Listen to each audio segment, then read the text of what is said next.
The Successful Privacy Mindset, written by Jack Norton, narrated by Jack Norton, Norton Family Publishing.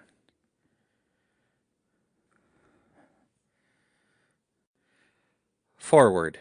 Who is this book for, and why should you read it? By Sally Cohen. Coming home from my 21st birthday party in downtown Chicago, I was attacked. That was the first time violence from a stranger had ever been inflicted on me.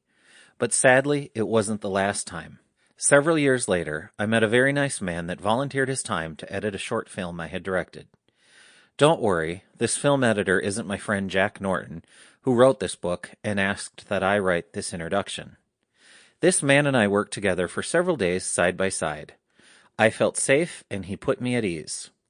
Little did I know that the few days we spent together on this simple film project would send my life in a direction I could never have imagined. My film premiered in Chicago, and my editor was in the audience there to support me along with my friends, family, and everyone that helped out on the film. I didn't see his behavior as weird at this point. However, I began to get alarmed when he would show up at festival screenings in the various towns my film and I traveled to. He surprised me with his support in Detroit, Milwaukee, and Minneapolis. The biggest shock was when my film was invited to South by Southwest, and guess who again surprised me with his support?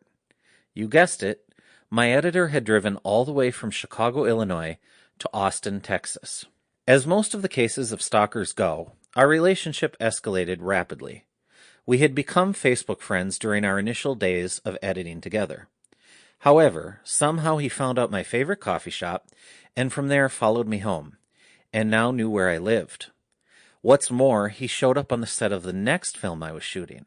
How he knew where our location was. Well, when I found out how he knew, I was beyond shocked. Eventually, when I confronted him with my worries and explained that I felt we needed some time apart from each other, he became verbally abusive. His temper was terrifying. That's when the real insanity began. He started to write letters to my family and friends. He showed up to my best friend's work and refused to leave until she talked to me on his behalf. One night, I arrived back from a shoot, and he was waiting for me in my apartment. Thankfully, I lived just 3 blocks from a police station, and cops were on hand within a minute of my call.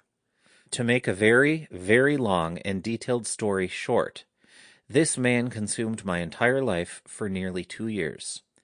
Eventually, after the legal system all but failed me, I had a restraining order which he repeatedly ignored. I decided to take Sample complete.